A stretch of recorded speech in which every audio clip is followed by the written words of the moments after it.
The first thing Liz Murray remembered about her childhood was hunger. Not just the occasional emptiness before dinner, but real, gnawing, bone-deep hunger. The kind that makes your stomach fold into itself and your mind go numb. Born in the Bronx, New York, Liz grew up in a cramped apartment with peeling walls and no steady food. Her parents were deeply loving, but both were addicted to drugs. Her mother was diagnosed with schizophrenia and HIV. Her father, an intelligent man who would read books on philosophy but couldn't keep a job. Most nights, Liz and her sister watched as their parents spent what little money they had on cocaine. Dinner was often a shared tube of toothpaste or an ice cube. Despite the chaos, Liz loved her mother fiercely. She remembered lying beside her on the couch, listening to her slurred lullabies and believing, somehow, things would get better. But they didn't. At age 15, Liz's world fell apart. Her mother died from AIDS-related complications. Her father disappeared into a shelter. And Liz, grieving, broke, and alone, was officially homeless. She began sleeping on the streets, riding subway trains all night just to stay warm. Some nights she would crawl into stairwells or sneak into friends' couches. Her hair matted, her clothes ragged, and her heart cracked.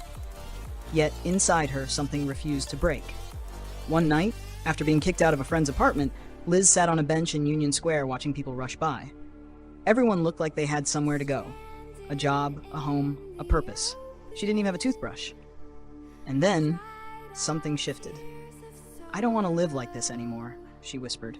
"Not tomorrow. Not next year. Now." With no home, no parents, and no one to push her, Liz did something few in her position ever attempt. She went back to high school. She enrolled in an alternative school for troubled teens called Humanities Preparatory Academy.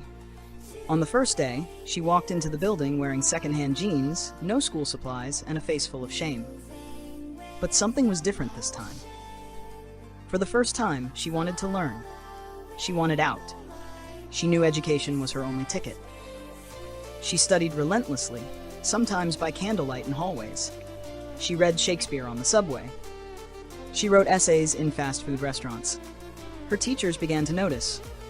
"You're brilliant," one of them said. Liz shook her head. No one had ever called her brilliant before. Junkie's kid. Homeless girl. Maybe. But brilliant?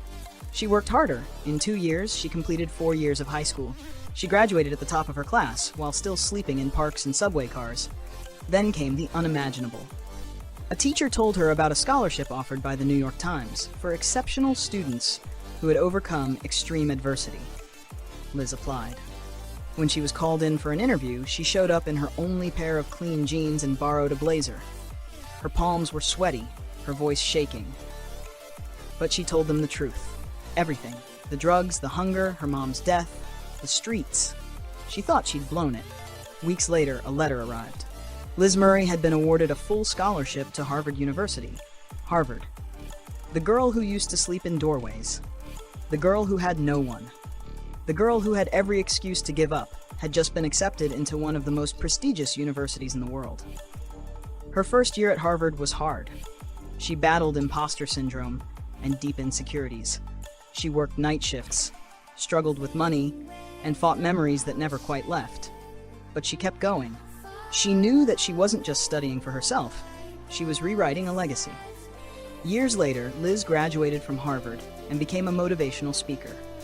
She told her story to thousands. She spoke to schools, shelters, boardrooms, and prisons. She reminded people that the past doesn't define the future, that resilience isn't a gift, it's a choice. She wrote a best-selling memoir called Breaking Night, a term her mom used, meaning staying up all night until sunrise. In the book, she wrote, "I had nothing. No parents, no money, no home. But I had a decision. I could give in to the darkness, or I could fight for light." Today, Liz Murray is no longer homeless. She's no longer hungry. She's no longer invisible. She's a Harvard graduate, a mother, a speaker, a symbol of what's possible when hope meets grit.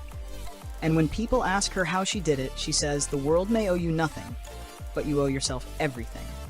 Because sometimes, all it takes is one decision, one moment, one act of courage to change everything. Moral of the story: Liz's journey isn't just about escaping poverty. It's about refusing to be a victim of circumstance. It's about taking the pain that tried to break you and turning it into purpose. Her life reminds us, no matter where you start, you can write your own ending.